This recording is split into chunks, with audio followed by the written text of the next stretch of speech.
Como cada martes al mediodía, les damos la bienvenida a una nueva edición de este espacio, en nuestro segundo año junto a ustedes. Les invitamos a compartir 60 minutos de información, opiniones, análisis, intercambio y reflexión sobre nuestro acontecer político y social. Con una mirada comprometida y haciendo especial foco en las temáticas departamentales y municipales de nuestra capital, comienzan a oírse una vez más Voces de Montevideo. Preguntarnos qué fue de la vida. Vienen cielos, vienen fuego. Buen mediodía a la audiencia, ¿cómo están? El programa número 78 de Voces de Montevideo, y ya le damos la bienvenida también a Adrián y a Majo. ¿Cómo están? Gracias, Daniel, muchísimas gracias, audiencia, por estar acá. Te damos la bienvenida también a Majo, al invitado que después lo vamos a nombrar, a León, a Susana, y mandarle un fuerte saludo a la compañera que tuvimos ausente, que me olvidé el nombre. Noelia Fernández, perdón. Oh, qué horrible. Bueno, una nube no se ahí. va a enterar. No se va a enterar, que te olvidaste Noelia, el nombre, Noé. Le doy la bienvenida a todos los que nos están escuchando, que gracias a ellos se hace el programa, si no, Exactamente. hablaríamos a nosotros mismos. O sea, si no estuviéramos nosotros también. Habría También, otros, pero lo- tampoco se podría hacer. Bueno, ¿no? sin el Fede Lima tampoco. Sin Y el Fede, Lima, el Fede en los le controles, mandamos como un siempre. saludo ¿Cómo a está, Fede. Fede? Buen día. Y a Luisito Galo, que siempre nos manda saludos. Exactamente. Bárbaro. Che, día primaveral hoy, espectacular, ¿no? La verdad que sí, se esperan 28 grados de Sí, temperatura. así Che. que bueno, lástima que el sábado no estuvo así. Sí, la verdad que sí. Igual se trabajó mucho intensamente para preparar el acto del 112 aniversario del Partido Exactamente. Comunista del Uruguay. Bajo lluvia igual se trabajó Sí. intensamente. El sol y el calor estuvieron adentro del Platense, ¿verdad? Exactamente. Adentro Hasta de alta- todos los presentes. Hasta altas horas de la noche. Sí, Así sí. que- Pintó ¿A qué hora se fue, baile Adrián? al final Yo me para... fui un poco más temprano porque necesitaba Temprano por el... descansar. Sí, Ahí va. ¿Y sí. usted a qué hora se fue, Daniel? No me acuerdo. No se acuerda. No me Pero acuerdo. Estuvimos Hay cosas desde de las que temprano prefiero con no nuestros acordarme. compañeros, sí.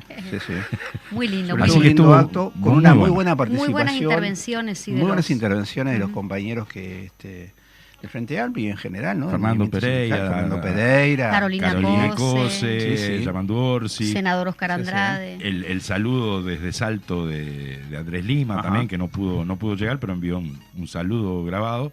Y la compañera, la camarada de la UJC, también Camila Fernández. Sí, Camila y Fernández, muy también buena intervención. Silvia Nane, también Sí, estuvo. Nani, exactamente. Así que La verdad bueno. que un Y lindo otros más, y clima muchos más que no- Y la mucho parte cariño. artística que estuvo también impecable. Estuvo el alemán estuvo por allá. Digo, Ujú. Para entrar en calor. Para entrar en calor, que cerró para entrar en calor. Ahí ya pintó el baile. Ahí pintó el Sí, sí. cachengue. Y Todo antes resuelto. habían estado milongas extremas, excepcional también. Excelente. Sin duda. Así que Sin bueno, duda, sin lo duda. pasamos muy lindo, digo, a la vez que digo que hubo análisis político, digo, en ¿Cómo no? las Claro. intervenciones, en todas ellas, digo, Sí, sí. buenos En un fraterno aportes. sentido de unidad. Yo creo que Sí, eso hay sí, que sin destacarlo y de acompañamiento de algo tan significativo e importante para los comunistas, Exactamente. pero que en realidad es parte del compromiso que tenemos con el pueblo, ¿no? Con- Y saludar la Para que- inclusión también de los compañeros que estuvieron en el tema de lengua de señas. Exacto, Ah, muy sí, bueno. Muy, en muy lindo. la interpretación de De los la himnos, internacional, ahí va, del y del himno himno nacional. nacional y la internacional, la comisión de discapacidad del partido recientemente creada, justamente, Exacto. estuvieron varios y varias compañeros y compañeras, digo, que estuvieron haciendo la interpretación en el escenario, muy lindo. Bueno, así que pasó entonces este aniversario, ya estamos pensando en el 103. Ya lo estamos preparando. Ya estamos Prácticamente. preparando el 103, quedan apenas 11 meses, así que Pero los comunistas somos así, preparamos todo con tiempo. tenemos así, esas todo. cosas, ¿no? Exactamente. Medio locos estamos a veces, pero Entonces, bueno. Bien, vamos a recordar el número de teléfono para que se comuniquen con Decime. nosotros. 092 41 1001. Muy bien, a través de él y a través de nuestras redes Ujú. se pueden comunicar para enviar un mensajito para el próximo sorteo, que ya queda la última semana, es el martes que viene el sorteo, Exacto. en este caso de un ejemplar de la revista Estudios, la edición especial del 2020, la última edición de revista Estudios, que la vamos a sortear entonces el próximo martes. Mensajes al 092 41 1001, a nuestras redes, diciendo que quieren participar justamente de este sorteo y con el nombre y los 3 últimos dígitos de la cédula más el dígito después del guión, o sea, 4 dígitos. Impresionante, más claro imposible. Sí. El que no entendió Es o porque la que no no quiere, entendió es que porque vuelva a se escuchar. resiste. Sí, exactamente. Y nos vamos ya hablando del sorteo que ha sido propiciado justamente por este gran compañero. Él fue el que instauró esta moda. ¿Cómo no? Moda Pero- no, digamos, esta costumbre de hacer los sorteos mensuales de libros. Nos vamos entonces al inicio de la columna de Apuntes de nuestra historia a cargo de nuestro amigo León D'Amico.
Bueno, llegamos entonces. ¿Qué escuchábamos, León? Contanos. Bueno, ¿cómo estás primero? Buenos Muy días. buen mediodía para toda la audiencia. Como siempre, un gusto estar por acá. Hago mía las palabras de ustedes sobre el acto. Fue un acto muy lindo. La verdad que quedó chico el platense y bueno, hubo mucho laburo de todos los y las compañeras. Y bueno, estábamos escuchando Metallica Bien. con su canción For One, The Bells Dolls, que significa ¿Por quién doblar las campanas? Ah, mira. De su disco Ready Lighting del 84. Y a ver, contame Y en qué se relaciona con lo que vamos a hablar. Esta ahora. canción está escrita basada en el libro de Ernest Hemingway, Muy ¿Por bien. quién doblar las Sí. campanas? Que a su vez, ese libro, el título está basado en un poema de un poeta inglés, John Donne, del siglo XVI, que se llama Las campanas doblan por ti. Ajá. Y bueno, y el libro quién de es ti en Ernest este caso? Hemingway, el libro de Ernest Hemingway Sí. es una novela sobre la guerra de España. Ah, ahí va. Sobre un voluntario norteamericano que va a pelear con las brigadas internacionales a la guerra de España al lado del bando republicano. Sí, mejor. Y bueno, y la canción está basada en ese libro. Yo me parece que hay una película. Hay una de las película campanas que vieja debe ser película. inspirada en la de Hemingway. Está el libro de Hemingway, que Ahí es del va. 40, está la película que... bueno, De los años 60, Sí, ¿no? 60 de sí, ser, sí, no sé, sí, tiene que ser de por ahí. No es muy buena, pero digo, está, si la quieren ver. No refleja. gracias. No, y hay varios libros. Por ejemplo, anoche que estaba preparando la columna, me acordaba de La consagración de la primavera de Alejo Carpentier, que la Ah. primera Ajá. parte inicia Ay, mira. siendo un voluntario de las brigadas internacionales en España Muy también. bien. Y bueno, hay mucha producción literaria, musical, hay muchas películas. Se ha escrito sobre la guerra de España de todo. Sí. Y bueno, y hoy vamos a hablar un poco Justamente, ¿no? Vamos a hablar de fútbol. Claro. No, No, de cine vamos o a de hablar libros. de la guerra de España. Y habíamos quedado en el último programa a las puertas, o sea, ya al inicio, Exacto. el golpe de Estado del 18 de julio del 36, y habíamos dicho que ese golpe de Estado había fracasado como tal, dado que los golpistas no habían podido convocar a todas las Fuerzas Armadas. Ujú. Entonces se da la deriva, eso desencadena en un enfrentamiento armado que va a ser una guerra. Que, bueno, hay quienes indican que inicia en el 34 con los levantamientos revolucionarios de Barcelona y de Asturias, No. pero bueno, oficialmente arranca el 18 de julio del 36 y oficialmente termina en el 39. Oficialmente porque hay varias visiones sobre esto que ahora después lo vamos a ver. Bien. Si nosotros vemos el plano, o sea, de cómo queda España el 18 de julio del 36, a priori viendo objetivamente los datos, podemos pensar con toda razón, de que la República queda con una situación muy ventajosa respecto a los golpistas.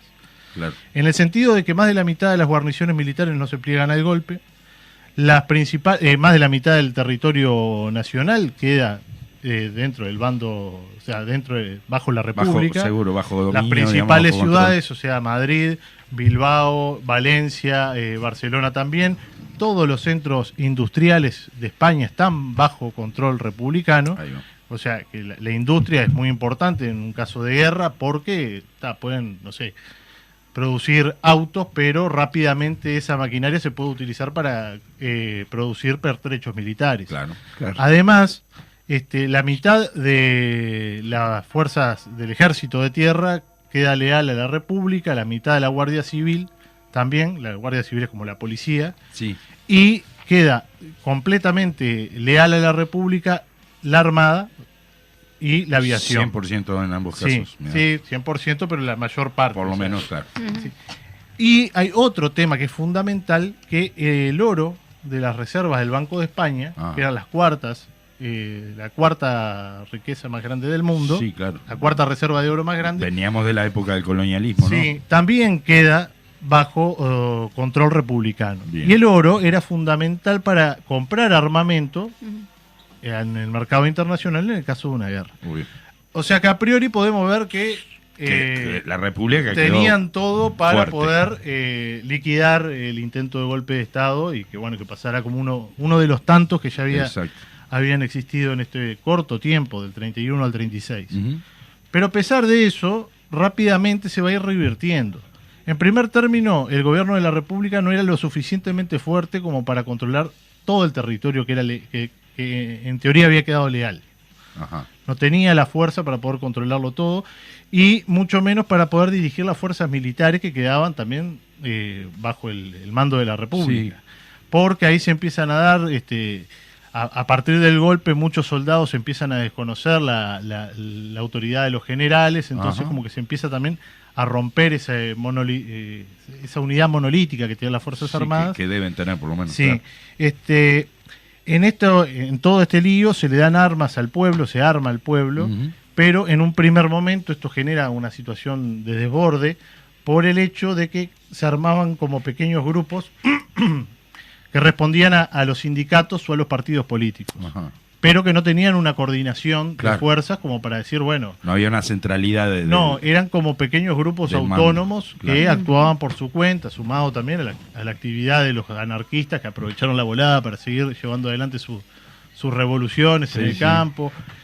Se cometieron excesos. O sea, siempre se hablan de los franquistas, pero del lado republicano, sobre todo los anarquistas, en la quema de iglesias, que ya era como una Claro. tradición que venían Sí. teniendo. Y bueno, y esto genera como un caos que se puede como acomodar recién a finales del 36, Ujú. cuando se crea el Ejército Popular, ¿no? Cuando ahí se puede generar un mando común que organizara todas esas fuerzas que venían dispersas. Claro, claro. Pero todo en este tiempo, o sea, de estos meses que pasan entre julio y el fin del 36, lo que genera es una ventaja al bando sublevado, porque los franquistas, los fascistas, los carlistas y toda esa Ujú. gente de derecha, que eran todos de derecha, Sí, pero en sí. realidad entre ellos habían diferentes visiones ideológicas. Matices, ponele. Habían diferentes visiones Sí. ideológicas y en algunos casos bastante distintas. Mira. Porque habían quienes querían restituir la monarquía, quienes Claro. querían hacer un Estado fascista al estilo italiano, Ujú. y Franco, que tenía una visión de un Estado totalitario, pero de él, ¿no? Sí, Una sí, cosa obviamente. Entonces, ahí ya arrancamos con esta cuestión de la izquierda dividida y la derecha unida. A pesar de esas diferencias, digo, ellos sí. sí tenían una Franco una los unidad. pudo alinear tras de sí a toda esta gente y llevar adelante unos ataques, o sea, un avance militar mucho mejor. Claro. Pero, además de todo esto, hay un factor que por lo general se trata de dejar de lado. Ujú. Y es el tema de por qué yo le vengo diciendo guerra de España y no guerra civil. Claro. Que es la Ajá. intervención y el papel que jugaron las potencias Ajá. en esta guerra. Nosotros dijimos que el oro de España, el oro de las reservas, había quedado en el bando republicano y que ese Sí. oro podía servir para comprar armas en el mercado internacional. Exacto. No pudieron comprar armas en el mercado internacional o por lo menos en los mercados más cercanos, los más lógicos que serían el francés o el británico, Ajá. que estaban más cerca, Sí. una cuestión logística, porque las potencias democráticas, y lamentablemente esto es radio y no se le puede poner muchas comillas, Claro. las de potencias democráticas Entre europeas comillas. rápidamente desconocieron a la República como el gobierno legítimo Claro. de España y formaron un comité de no intervención, planteando de que era un conflicto propio de los españoles y por lo tanto no nos vamos a meter en los líos internos de los españoles. Ajá. Las únicas dos países que comerciaron y brindaron apoyo militar y logístico a la República fueron México, Mira. que no reconoció nunca el gobierno de Franco, Mm, y la Unión Soviética, mm. que no era tampoco el aliado natural de la República Española. Los aliados naturales eran Francia, Inglaterra, Claro. porque eran democracias, Sí, sí, sí. no vamos a decir liberales, pero tendiendo a ser una democracia liberal, al igual la República, ¿no? Al igual que estos países. Pero el aliado que surge es la Unión Soviética. Ajá. Pero por su parte, el bando franquista, los sublevados, como le llaman, Sí. rápidamente tienen el apoyo de Italia y de Alemania. Y sí. Pero no es el apoyo de, bueno, te vendemos armas, es el apoyo de te mandamos ejércitos. Ah, mira. Claro. Nosotros podemos recordar algo que ha pasado en la cultura popular por el famoso cuadro de Picasso de Guernica. Sí. Ujú. El bombardeo de Guernica fue el bautismo de fuego de la Luftwaffe, que era la aviación alemana. Alemana, La primera vez que entran en combate es en España. Mira. Se dan batallas donde los batallones que están peleando son italianos y alemanes contra los republicanos. Entonces, esta cuestión de que hablábamos de llamarle guerra civil, Claro. Es minimizar un poco, es ¿no? minimizar, y es una forma que tienen los países de las democracias occidentales de justificar su no intervención en el conflicto. Ahí va. O sea, es como esa cuestión que es bastante vergonzosa, porque en realidad te tendría que dar mucha vergüenza permitir que los fascistas, los nazis y los franquistas Sí.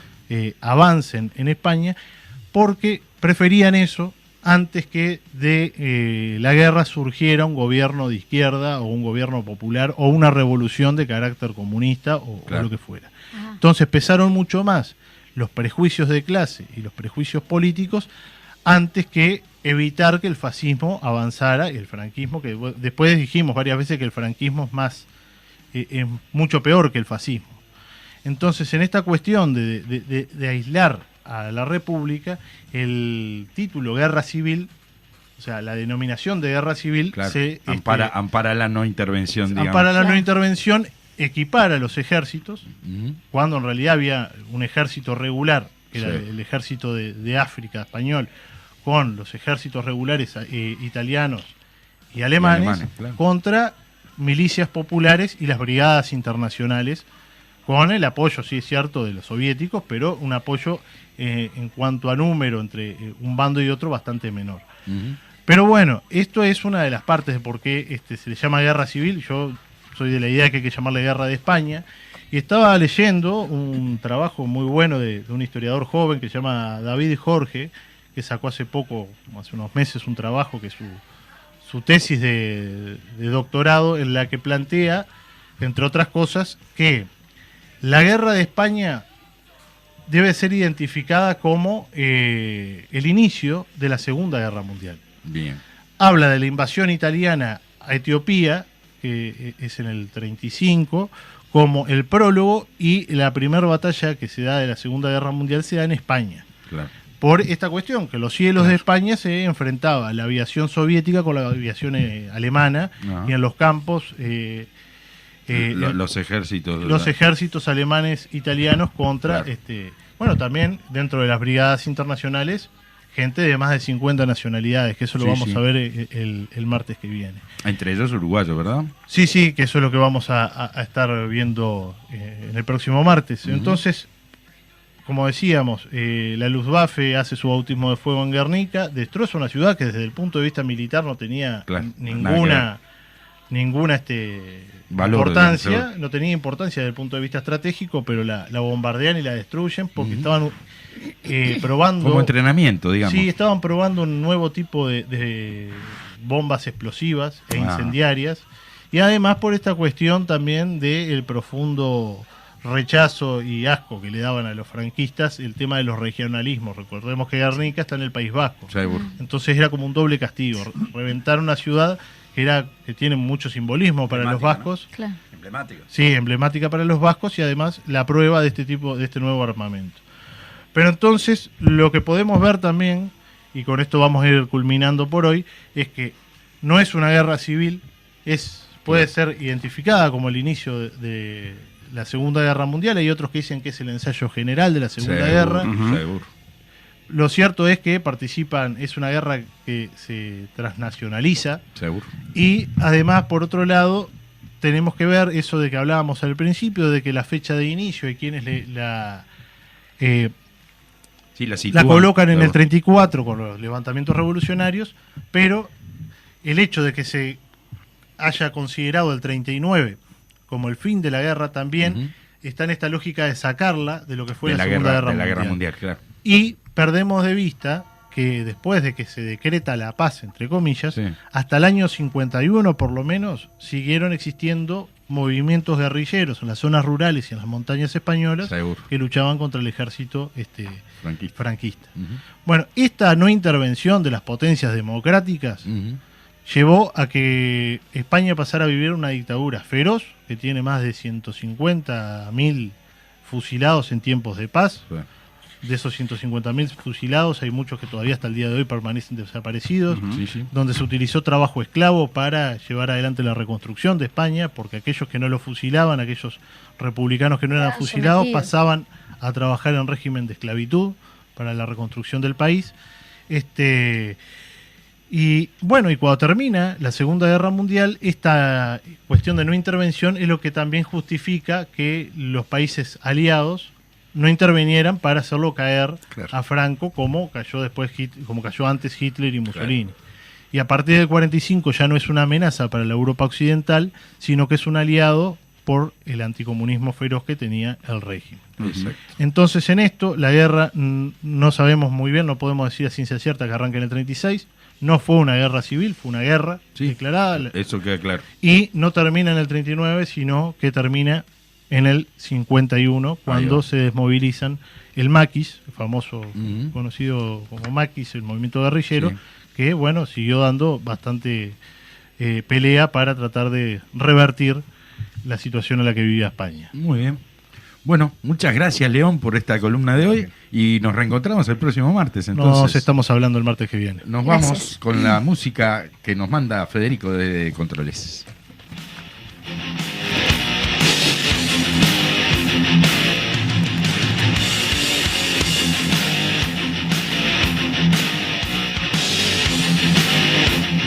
Bueno, y ya estamos de nuevo. Vamos rápidamente a ver si podemos meter algunas noticias. Sí. ¿Arrancamos? Dale. Bueno, dos nuevas encuestas encuentran a Lula arriba de Bolsonaro, entrando en la última semana de campaña antes de las elecciones presidenciales del próximo domingo. Dos nuevas encuestas de intención de voto y divulgadas este lunes mostraron que el expresidente Luis Ignacio Lula Silva sigue teniendo ventajas sobre el actual mandatario Jair Bolsonaro. En el sondeo realizado por IPEC, tomando en cuenta únicamente los votos válidos, el candidato de izquierda cuenta con 54% de los apoyos del Frente al 46% del actual mandatario. En tanto que la encuesta hecha por la consultora Atlas, difundida ayer por los medios brasileños, mostró que Lula tiene un 53% contra un 47% de Bolsonaro. Mientras se conocen estos números y los candidatos siguen en campaña, en Brasil sigue instalado el tema del ataque a balazos que perpetró el exdiputado bolsonarista Roberto Jefferson este pasado domingo contra los policías que lo fueron a detener a su casa. Jefferson permanece detenido en Río de Janeiro a la espera de un juicio por 4 cargos de asesinato después de tirarle más de 20 tiros de fusil y 2 granadas a los policías. Bolsonaro nuevamente tomó distancia de quien fuera su aliado político. Bueno, en otro tema, justicia procesó a 3 militares por la detención y tortura de 39 adolescentes en 33, en abril de 1975. Entre el 12 y el 15 de abril del 75, los militares detuvieron 39 adolescentes pertenecientes a la Unión de Juventudes Comunistas, en su mayoría estudiantes del Liceo 1 de 33. La inmensa mayoría de ellos tenía entre 13 y 17 años, y en algunos casos fueron enviados al Consejo del Niño, permaneciendo hasta 7 meses en sus dependencias, todo con la única intervención de la justicia militar que le quitó la patria potestad a los padres. La semana pasada, la jueza letrada de primer turno de 33, María Eugenia Mier, dispuso el procesamiento con prisión de los militares Juan Luis Alves, Héctor Rombis y Moacir Leite en la causa que investiga violaciones a los derechos humanos contra les 39 adolescentes en el Batallón de Infantería 10 de 33, en abril de 1975. En la sentencia, Mier impuso a los 3 militares los delitos de abuso de autoridad contra detenidos, lesiones graves y privación de libertad en calidad de coautores, y fundamentó el procesamiento con prisión en la gravedad de los hechos y que se trata de delitos de lesa humanidad. La jueza pidió que se realizaran pericias para evaluar si los procesados están en condiciones de salud para cumplir la prisión preventiva en un establecimiento carcelario. Convocó a audiencia a 4 testigos pedidos por los procesados y dispuso que se ubique a 3 médicos que ejercían funciones en el Batallón de Infantería 10 en 1975. Impresionante, ¿no? Buena noticia. Buena noticia, Sí, la verdad, En es este necesario. caso, digo, tan emblemático y tan sonado, digo, ¿no? Gurises de Y que siga 13 a haciéndose 17 justicia con años. el resto. Por Y que se supuesto siga sí, haciendo Por justicia. supuesto que sí. Bueno, Por otra parte, altas jerarquías policiales son indagadas en el caso Astesiano. 2 jerarcas policiales del Ministerio del Interior fueron citados a Fiscalía como indagados en el caso del ex jefe del Servicio de Seguridad Presidencial, Alejandro Astesiano, y no quisieron declarar. La fiscal hizo saber que los 2 policías involucrados ya fueron identificados y uno tiene a cargo un cargo jerárquico y otro muy jerárquico. Se busca identificar a la persona a la que Astesiano se refiere con el 1 de la Dirección Nacional de Identificación Civil en los mensajes recuperados en su celular. Antes de ser detenido, Astesiano borró la información de su celular y la policía científica solo pudo recuperar menos del 2% de ella. En esa íntima porción de la información que se recuperó, se hallaron pedidos de favores, entre comillas, por parte de Astesiano a las jerarquías policiales involucradas. Según informó el observador, Héctor Ferreira, subdirector de la Policía Nacional, es uno de los indagados y consignó que Ferreira se presentó en fiscal junto a la otra jerarquía policial indagada, pero ambos se negaron a declarar. El País adelantó que en la respuesta que envió este lunes el Ministerio del Interior a Fiscalía se planteó que no creen que haya delitos de los jerarcas policiales ante la actuación asociada a los favores. Sin embargo, la fiscal Gabriela Fossati declaró que se ha podido conocer el manejo de Astesiano en otros pedidos hechos a autoridades públicas que, a juicio de esta fiscal, tienen todos los visos de ser ilícitos. La telaraña se complejiza, ¿no? Se sigue complicando, pero además lo loco y lo raro de todo esto, que hay 2 jerarcas policiales, altos jerarcas policiales, Ajá, involucrados, que no han sido, digamos que preventivamente por lo menos apartados de sus cargos, ¿no? Claro. Entonces, la investigación que lleva adelante Fiscalía sigue en dependencia que están a cargo de esta gente, justamente, o sea, como muy loco, ¿no? O sea, Sí, sí. esperamos que se resuelva. sí, o sea, ellos mismos se están investigando, digamos, ¿no? O sea, está bravo, Está complicado. La verdad que sí. Bueno, vamos Dale. a Montevideo se prepara para celebrar sus 300 años. Ayer, lunes 24, en el Teatro Solís, se realizó un evento donde se dieron a conocer las propuestas que organiza la Intendencia por los 300 años de Montevideo. La actividad reunió a más de 400 personas destacadas de diferentes áreas que por su trayectoria contribuyeron a la construcción de la historia de la ciudad capital de Uruguay y que fueron convocados también en calidad de representantes de todas las personas que forman la sociedad de Montevideo. La intendenta Carolina Cose reivindicó el carácter de asamblea más que de un acto y llamó a una convocatoria abierta a todas las formas de creación de las que somos capaces todas y todos los montevideanos para organizar la más amplia participación. En el evento se presentó una agenda de trabajo que incluye la conformación de comisiones temáticas, espacios abiertos a la participación de la ciudadanía, en los cuales se intercambiará sobre acciones a desarrollar entre los años 2022 y 2023. Estas comisiones serán: número 1, Montevideo y la creación, que trata de ciencia, cultura e innovación. La número 2, Montevideo abierta, en base a migración, comunidades y convivencia. Número 3, Montevideo y la igualdad, con las temáticas de diversidad, equidad y derechos. La número 4, Montevideo y las nuevas generaciones, que tendrá que ver con infancia, juventud y oportunidades. Quienes tengan interés en integrar alguna de estas comisiones deben enviar un mensaje al WhatsApp 099-019-500. 099-019-500. También se lanzó un concurso para la creación del logo que identifique las distintas actividades por los 300 años de Montevideo. Las características de la convocatoria están detalladas en las bases, disponibles en el sitio web de la Intendencia. Asimismo, se organizarán varias propuestas vinculadas a los 300 años de Montevideo, entre las que se destacan concursos artísticos, fondos concursables, exposiciones y narraciones, publicaciones, desarrollo de las plataformas digitales y reconocimientos. Se puede acceder a la grilla completa de estas actividades también en el sitio web de la Intendencia de Montevideo, que recordamos es www.montevideo.gov.uy. Muy bien, bueno, y así nos vamos a la pausa. Rapidito, Rapidito, quedan algunas cuestiones de cartelera que vemos. Si al final del programa tenemos un par de minutitos, les vamos a contar de qué se trata. Bárbaro.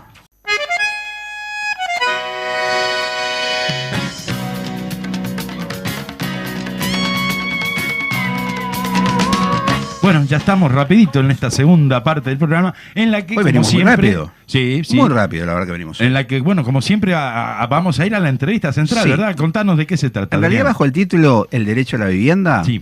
hoy tenemos a Eduardo Tropiano, presidente del programa de vivienda sindical. Bienvenido, Eduardo. Y a Sebastián Moreno, el director de la División Tierras y Viviendas, y Tierras y Hábitats, perdón, de Desarrollo Urbano de la Intendencia de Montevideo. Así que Perfecto. bienvenidos. ¿Cómo están? Muchas gracias por la invitación. ¿Cómo andas, Eduardo? Muy bien, muchas gracias. Bueno, les agradecemos en realidad nosotros a ustedes por este rato que nos están dedicando. Sebastián desde tempranito se vino con el mate, está esperando. Sí, así que bueno, muchas gracias, de verdad. Un poco entrando en materia, ¿verdad? Hablamos de que la Intendencia de Montevideo y el programa de vivienda sindical han hecho un convenio ya hace ¿cuántos años? Bueno, cuando surge el programa de vivienda sindical, 2010-2011, se firmó con la Intendencia de Montevideo un acuerdo de tierras, de una cartera de tierra, la cual, por suerte, en la actividad que desarrollamos y estuvimos presentes con Sebastián, se volvió a presentar, firmar nuevamente ese acuerdo. Tierras que, de esas 20 que se habían firmado en su momento, 16 son de cooperativas que ya están viviendo, otras 3 están en los procesos de obra, las cooperativas, y hay otra que está esperando salir sorteada dentro del Ministerio de Vivienda. Qué bueno. Sebastián, ¿qué evaluación hace la Intendencia con respecto a los frutos de este programa, ¿verdad? De este acuerdo. Bueno, en realidad tenemos una valoración muy positiva, ¿no? Por eso está también el planteo de poder renovar el convenio y poder seguir trabajando hacia adelante. Dentro de lo que es la política de tierra de la Intendencia, de cartera de tierra, que ya viene desde los años 90, ya se puede hablar de política de Estado, digamos, a nivel gubernamental. Siempre con algunas innovaciones o mejoras o nuevas vías de integrar terrenos a la cartera, pero siempre con la idea de poder priorizar lo que es el sistema cooperativo, el acceso a la vivienda a través de los sistemas solidarios y colectivos.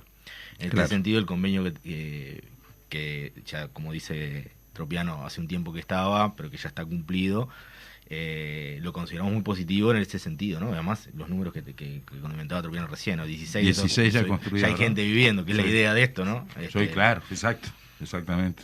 Eso es lo más importante, digamos, de estas cuestiones, ¿no? La entrega y el habitar esas viviendas que en estos casos ya se ha logrado, ¿verdad?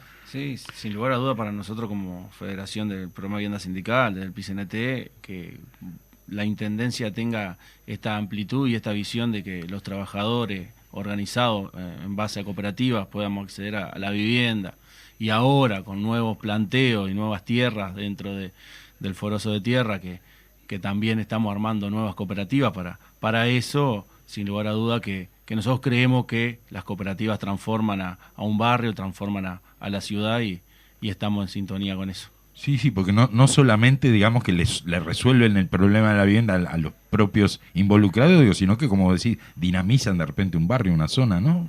Es un elemento transformador en general, ¿no? Tú lo planteabas en algunas intervenciones que habías hecho en el PCNT, creo que es un elemento importante para pensar también la ciudad desde otro lugar, pensarla en forma colectiva. La ¿no? Intendencia también, digo, me imagino que lo ve desde ese punto de vista, digo, ¿no? O sea, sí, claramente. Para nosotros las cooperativas no es solamente acceso a la vivienda. Es eso, obviamente, y eso es fundamental. Pero no es solo eso. Es el cómo. No es solo acceder a la vivienda, sino cómo se accede a la vivienda. Entonces, se accede a la vivienda de manera colectiva, se accede a la vivienda pensando en el otro, se accede a la vivienda pensando en el barrio.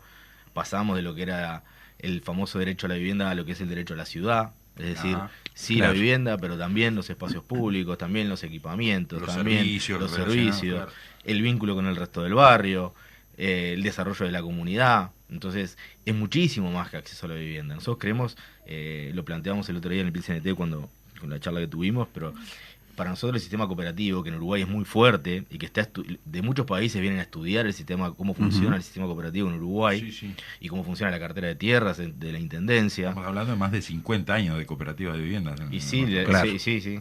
Entonces, claramente es como una corriente que va a contramano en una sociedad que es cada vez más individualizante, cada vez más es salvate vos y después ves al resto. Esto es todo lo contrario. Esto es entre todos, esto es nos ayudamos, esto es solidario. Claro. Entonces, para nosotros el sistema cooperativo es una manera de construir una sociedad diferente, mucho más que acceso a la vivienda. Sí, claro. sin duda que sí. Uno cuando piensa así, piensa en realidad que, tenés la vivienda, tenés el lugar, en algún momento la vas a terminar de construir, y capaz que no se ve o no se conoce el proceso que lleva desde la propuesta de nuclearse con el interés de resolver una necesidad básica, que también es un derecho, pero a su vez el largo proceso que lleva generar las condiciones materiales para eso.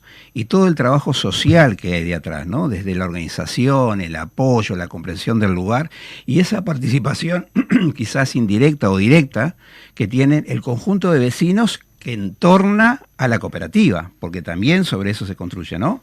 Sí, claramente es... Por eso, para nosotros es algo más a nivel de sociedad y de cómo se construye la ciudad que el acceso a la vivienda en sí, que también lo es, ¿no? Nosotros, además, el generar tierras para cooperativa es algo que va para adelante con todo lo que nosotros estamos pensando a nivel político y a nivel filosófico, ¿no? Entonces, en ese sentido, tener del otro lado organizaciones, como en este caso, estamos hablando del convenio que tenemos con el Plan de Vivienda Sindical, tener organizaciones del otro lado que sostengan, que lleven adelante lo que es la organización, y que a veces sostener no es tan fácil, ¿no? Porque en su momento, si hablamos en el periodo pasado a nivel de gobierno nacional, el ritmo de sorteos y de escrituras y de cooperativas era uno, en este periodo ha bajado, y en ese sentido hay la verdad, una fuerza imponente de lo que es la organización o la federación, en este caso, que tenga que poder sostener eso. Que empuje después el otorgamiento de los préstamos, ¿verdad? Porque, Eduardo, una cosa es que la Intendencia aporta los terrenos, y después los préstamos, ¿qué pasa con los préstamos? Bueno, sin lugar a duda que en sintonía con lo que decía Sebastián, es un gran debe y un gran tema el presupuesto para vivienda y el acceso a ella.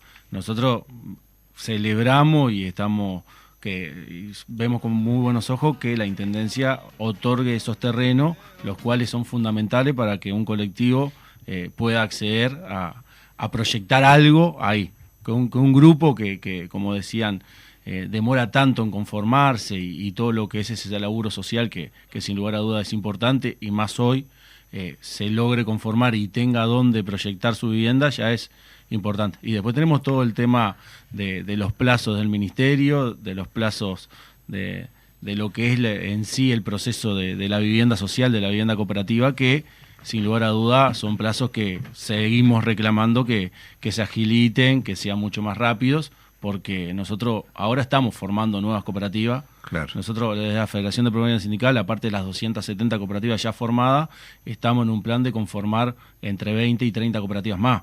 Todo esto en el país, ¿no? Todo esto en el 270 en el país. Nosotros tenemos 270 cooperativas ya formadas, representadas en los 19 departamentos. Ujú. Nosotros este mes, y me he equivocado, pero este mes estamos celebrando las 2.000 llaves ya entregadas por préstamos del Ministerio, sin lugar a duda, pero de la Federación de Provincia Sindical. Claro. 2.000 llaves que son la mitad.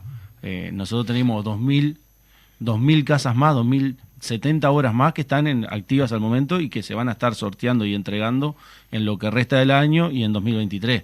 Es decir, que de estas más de 10.000 familias que componen la Federación de Provincia Sindical, que componen las cooperativas que surgen, nacen desde el PIC-CNT, tenemos 60 recién viviendo y tenemos 70 más en obra, para que se den cuenta. Y sin lugar a duda que eso lleva un laburo importantísimo con representación en los 19 departamentos, con cooperativas en Rivera, en Artigas y en el Chuy, por dar ejemplos desde diferentes lugares. Y bueno, y nos embarcamos nuevamente en base a esto que propone la Intendencia, que sin lugar a duda es fundamental para nosotros, en conformar nuevas cooperativas, siguiendo reclamando, sin lugar a duda, que los procesos no sean los que son. Hoy nosotros informamos que son entre 5 y 7 años para que un proyecto cooperativo pueda acceder a sortear la llave y a vivir. Claro. Para nosotros es un disparate. Nosotros tenemos 2 o 3 planteos. Para el que necesita esa vivienda es eterno, me imagino. Sin lugar a duda. Nosotros, la honestidad prima, nosotros lo decimos. Sin lugar a duda que el tener el terreno por la Intendencia es un puntapié fundamental y en realidad va a agilitar el proceso. Después estamos planteando diferentes cosas entre la Intendencia y la Federación hacia el Ministerio de Vivienda para agilitar esos procesos, proyectos muy importantes como son los terrenos del ex Mercado Modelo, proyectos grandes que tiene nuestra federación como es el proyecto Bahía Cerro, proyectos que enmarcan muchas familias de trabajadores que nosotros creemos que se tienen que implementar y que agilitar de diferentes formas. Pero esto es importante remarcar de que desde el Ministerio de Vivienda hay un dinero que cada vez es menor. Nosotros vemos el problema social que hay y es algo de Estado, es una política de Estado, claro, de gobierno nacional que no libera los fondos necesarios, que nosotros reclamábamos históricamente hacia el modelo cooperativo, que los fondos no alcancen y que eran insuficientes, y hoy, con un recorte ya de un 22%, sí serán mucho menores, ¿no? Claro. Justo ahí que pensándolo así, ¿no? En ese intercambio o en esa ayuda mutua, como quien dice, de la institución del gobierno a nivel departamental con el plan de vivienda sindical, preguntarse si siguen trabajando como para puede existir la posibilidad de más terrenos, y a nivel nacional, que sabemos que el plan de vivienda sindical es a nivel nacional, si hay algún otro departamento que esté pensando justamente esta ayuda que está brindando la Intendencia Municipal como gobierno departamental. Nosotros a nivel departamental tuvimos en su momento, cuando recién asumimos, tuvimos que tomar una decisión. Es decir, nosotros asumimos casi, no un año, pero casi 9 meses después que había asumido el gobierno nacional. Claro. Entonces ya sabíamos cómo venía a nivel presupuestal el gobierno nacional cuando nosotros asumimos. Ya se veían las patas de la sota, ¿no? Y de más hecho, que eso. 8 días después que asumieron, con un decreto que topearon la ejecución presupuestal, ahí ya cortaron el 15%, 20% del presupuesto del Ministerio de Vivienda y de otros, pero en este caso... entonces ahí y ahí cortaron los sorteos. Entonces claro, ya sabíamos cómo venía la mano, pero ahí nosotros tuvimos que tomar una decisión política de cómo hacíamos nosotros, qué hacíamos nosotros con la cartera de tierra. ¿Acompañábamos el ritmo lento del ministerio o seguíamos con el ritmo que teníamos o incluso lo incrementábamos? Claro. Ahí la definición que tuvimos fue de incrementar el ritmo. Nosotros presentamos un plan de tierra hace un mes más o menos en el Foroso, que ahora vamos a ir detallando con cronograma de entregas. Y sobre todo estamos explorando una nueva vía de ingreso de tierra a la cartera de tierra, que es, salimos a buscar en el departamento padrones que tenían deudas altísimas.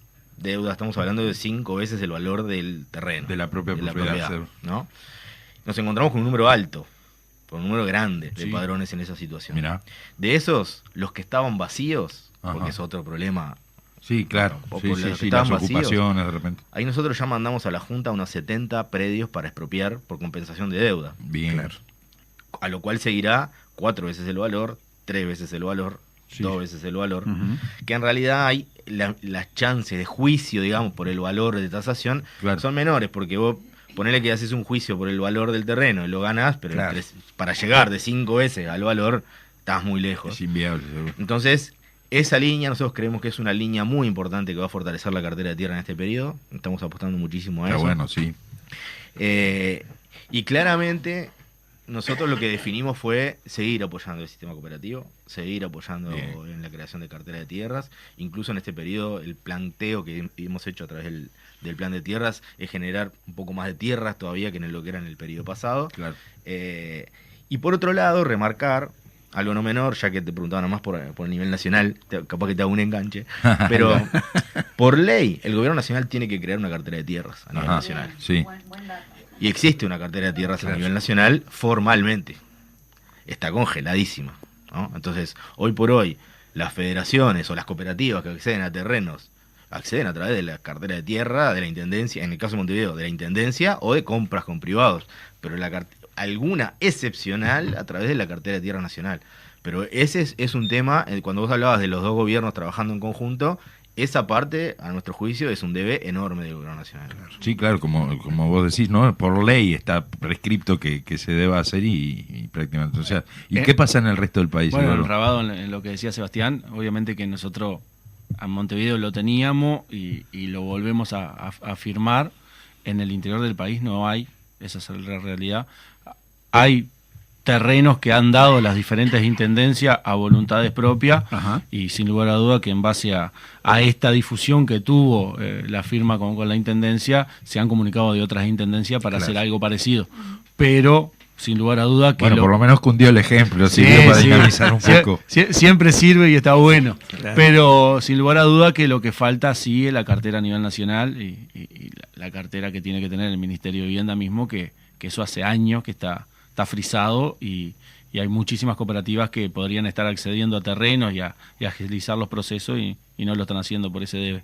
¿Y en qué ley, te acordás? No sé si la ley o... Hay una ley que establece, yo me acuerdo que si es del 2000, no me acuerdo en qué año es exactamente, Bueno, pero que sí. establece específicamente que se crea la cartera de tierra Existe. nacional. Vamos a quedarnos con eso. La ley Después existe y después tiene lo un confirmamos número que bueno. con los escribanos el número Ahí va. el número de ley. Así que bueno, venimos entonces de firmar un nuevo convenio, ¿verdad? También tengo entendido son 20 terrenos más que se van a entregar a este programa. Todavía no está firmado. Todavía no está firmado, pero nuestro interés es, como decía al principio, tenemos una evaluación muy positiva del convenio firmado hasta ahora. Hay algunas cosas para charlar en cuanto a lo que está escrito del convenio, porque nosotros queremos firmar el convenio hasta el final del periodo. Este es un convenio que lleva Muchos años. mucho tiempo, muchos Claro, años. claro. Queremos nosotros comprometernos hasta el final del periodo vinculado con el plan de tierra que presentamos, y en ese marco la idea nuestra es, y seguro que lo compartimos, antes de fin de año tener firmado ya el convenio nuevo. Me imagino que sí, que debe estar, Esa línea. Eduardo debe estar de acuerdo con eso, ¿no? Sí, sin lugar a dudas. Bien. La idea entonces es nuevas cooperativas que se están formando, vos decías, para estas instancias, para estos terrenos, para este sí, convenio. exacto. Nosotros, en base al planteo y a esta cantidad de terrenos nuevos que la Intendencia está brindando, nosotros volvimos a relanzar la convocatoria para formar nuevas cooperativas. Nosotros presentamos a la división cooperativas que ya teníamos formadas y que Claro. estaban esperando terrenos, que no tenían terreno aún, y en paralelo estamos conformando nuevos grupos, porque sabemos que no van a ser ni 10 ni 20, capaz que son mucho más los terrenos y sin lugar a duda que eso está Bien. bueno. ya te está apurando. Lo sí. dijo, lo dijo. Me voy a buscar el número de ley. Perfecto. Seba, contanos un poco, cuáles son los planes a futuro, digamos, en materia de tierra, de hábitat, de viviendas en realidad general. Bueno, claro, nosotros siempre con la cartera de tierras lo que tenemos es una gran prioridad, gran priorización para lo que es el sistema cooperativo, ¿no? Hay que tener en cuenta también que la cartera de tierras es un porcentaje menor de los bienes que tienen departamentales, que tiene la Intendencia, ¿no? De eso que está en la cartera de tierras y que se integra y se está integrando a la cartera de tierras, ahí un grandísimo porcentaje es para el sistema cooperativo. Por otro lado, porque entre otras cosas, ¿no? Esto del sistema cooperativo que además construye ciudad, etcétera, también nosotros estamos viendo con gran preocupación lo que está pasando en los asentamientos, ¿no? Sí. Y lo que está pasando en los asentamientos que nosotros estamos viendo en el día a día, bueno, el año que viene vendrá el censo y ahí tendremos confirmación, pero estamos viendo una densificación de los asentamientos. Hay más gente en asentamientos. Sí. ¿Y qué pasa? Hay más gente porque hay menos salida para menos Claro. vivienda, ¿no? Menos, ¿cómo hago para pagar un alquiler? Claro. Porque hace muchos años era éxodo rural, ¿no? Vienen Exacto, del sí, interior sí, de venía Montevideo. del Hoy ya interior. no es tanto eso, hoy son los nuevos hogares Acá que mismo. nacen en los asentamientos, pero que no tienen a dónde. Claro. Y eso, el sistema cooperativo históricamente es un sistema que Una puede salida, seguro. puede ser esa salida. Pero también hay un tema de trabajo, entonces, y de ingresos. Entonces, ahí nosotros estamos muy preocupados con el tema de los asentamientos. Si bien hemos firmado con el Gobierno Nacional un convenio, el famoso, a esta altura, Plan Avanzar. Por realojos, digamos. Por realojos o regularización Ahí de va, asentamientos. regularizaciones. Pero lo que se firmó con el Gobierno Nacional no alcanza el 4% de la población que vive en asentamientos. Claro. O sea que estamos lejos terrible. lejísimos de la magnitud que desearíamos, ¿no? En Montevideo tenemos 340 asentamientos, 33.000 hogares viven en asentamientos.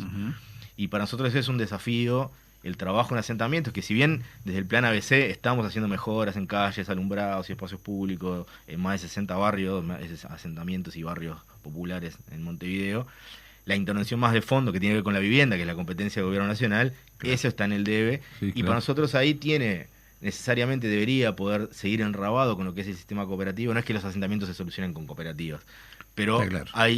claramente hay ahí una intersección Sí, entre las claro, dos cosas por supuesto. que podríamos estar aprovechando muchísimo más de lo que está pasando ahora. Y bueno, eso es bastante preocupante. Si hubiera presupuesto a nivel nacional para eso. ¿verdad? Exacto. Los Ese es- asentamientos no se solucionan con las cooperativas, tampoco tanta gente viviendo en la calle. Bueno, tenemos muchísimos problemas vinculados a la vivienda. Nosotros, el sistema cooperativo, y gracias también a las federaciones que lo sostienen, ¿no? Porque el Claro. sistema cooperativo se sostiene con las federaciones, ¿no? Sí, sí. En tiempos de vacas flacas están las federaciones, en Claro. tiempos de pelear la tierra están las federaciones, en tiempos de pelear los préstamos están las federaciones, en el tiempo de la gente baja un poco las ilusiones y hay que sostener esos colectivos y esos grupos, ¿no? Y ahí están las federaciones. Yo creo que ese es el pilar principal del sistema cooperativo. Y eso es fundamental. Sin duda. Ahora, tiene que haber una política de vivienda activa fuerte en general. Y así Claro. como se ha bajado el presupuesto para lo que es el sistema cooperativo, se ha bajado el presupuesto para lo que es el tema de asentamientos, se ha bajado el presupuesto para lo que es una política de alquileres. Entonces, claramente, si no hay una política integral vinculada a la vivienda, el sistema cooperativo es el más sólido, esa es la verdad, Claro, porque sí, tarde sí, o sí. temprano, son 5 o 7 años, es mucho más de lo que tendría que ser. Es un montón Podría igual, ser pero- peor, podría Claro, ser más, claro. pero es un sistema que Claro, está. claro, Entonces, claro. Y funciona, digo. entonces yo creo que eso es una herramienta importantísima de salida. No es la única, tiene que haber una política de vivienda integral y tiene que haber una política de trabajo. La gente tiene que tener trabajo Sí, y claro, plata. claro, porque después tenés que poder Sí, sostener está también claro. la vivienda, ¿verdad? Es así. Eduardo, ¿alguna consideración final? No, sin lugar a dudas, subrayo lo que decía Sebastián. Desde la Federación de Cooperativa de Vivienda Sindical, nosotros lo que reclamamos es eso, es una política integral de Estado que quiera resolverlo el problema de la vivienda en general. Nosotros somos Seguro. una herramienta, pero si habrá el debe, Hoy por ¿no? hoy digamos que la principal, casi se podría decir, ¿verdad? En materia de soluciones de viviendas para quienes Sí, necesitan, como, ¿no? es tal cual. Somos los que estamos, las cooperativas de vivienda son las que están solucionando el problema habitacional, sin lugar a dudas. Pero sí, falta muchísimo más. Bueno, muchas gracias, de verdad ha sido un gusto y ha sido muy, muy enriquecedor para nosotros también, digo, ¿no? Escuchar todo esto que ustedes nos han traído. Así que, de verdad, les agradecemos que hayan estado con nosotros. Bueno, un saludo grande y gracias a ustedes. No, muchas gracias por la invitación, a las órdenes. Muchas gracias. Estaremos Se- convocándote, podrás imaginar. Cuando quieran. Sebastián Moreno, Bienvenido. entonces, y Eduardo Tropiano nos acompañaron hoy hablando del tema del derecho a la vivienda. Nos vamos a ir con la cartelera, con lo que Dale. quedaba pendiente Bueno. de la primera parte. Muy bien. Vamos a lo primero. Jueves 27 de octubre, 18:30, en la Plaza 1 de Mayo. Concentración contra el modelo de desigualdad y su reforma jubilatoria. Convoca la Intersocial. Recolectarán alimentos no perecederos en solidaridad a las ollas y merinderos populares. Ahora yo sí voy a lo primero porque antes del jueves está el miércoles, que el miércoles 26 tenemos un paro de 24 horas y movilización convocada por la Coordinadora de Sindicatos de la Enseñanza del Uruguay, CESEU. El Poder Ejecutivo y la ANEP no negocian, imponen, no nos da lo mismo. En la explanada de la UDELAR, a las 10 horas entonces, está convocada esta movilización en el marco del paro de 24 horas de la enseñanza. Muy bien, me voy al 30 de octubre. La educación no se vende, se defiende. Es una charla abierta, educación, reforma y presupuesto. Participarán Amira Fagundes de la FEU, Emiliano Mandacén de FENAPES, Ana Silvera de CEIPA y Luis Garibaldi, exdirector del MEC. Esto es el 30 de octubre a las 16 horas en Parque Capurro. Organiza Intersocial del municipio C. Y bueno, en el marco de la convocatoria de la Intersocial, entonces para este jueves, como nos decía Adrián, el 27, jueves 27 a las 18 horas en la Plaza 1 de Mayo, SINTEP, el Sindicato Nacional de Trabajadores y Trabajadoras de la Enseñanza Privada, hacen también una convocatoria y nos aportan unos cuantos datos que nos parecía interesante resaltar, ¿verdad? Dale, tenemos 380.000 personas pobres. ¿Quién paga el ajuste en Uruguay? Y después nos dan datos sobre la pobreza infantil. Niños entre 0 y 6 años, sí, ¿no? Exactamente. En el total del grupo de menores, en el total de la población uruguaya hay una estimación de un 10,7% de personas por debajo del índice de pobreza, ¿verdad? En cambio, en menores de 6 años, ese porcentaje trepa al 22,5%, o sea, de un 10,7% en general, en promedio, un 22,5% de los niños menores de 6 años están por debajo de la pobreza, ¿verdad? Y de 6 a 12 años es un 18,5%, de 13 a 17 es un 17,1%, o sea que hasta 17 años todos los porcentajes son mucho más altos que el promedio en general. Después baja de 18 a 64 años a un 9,5% y de 65 años o más es un 2%. Pero es preocupante lo que se dice siempre, ¿no? La infantilización de la pobreza, que la pobreza en Uruguay tiene cara de niño, niña y adolescente, ¿verdad? Exacto, datos del INE, de encuesta continua de hogares, ¿no? Exactamente. Sí, para eso el jueves 27 del 10, 18 horas, Plaza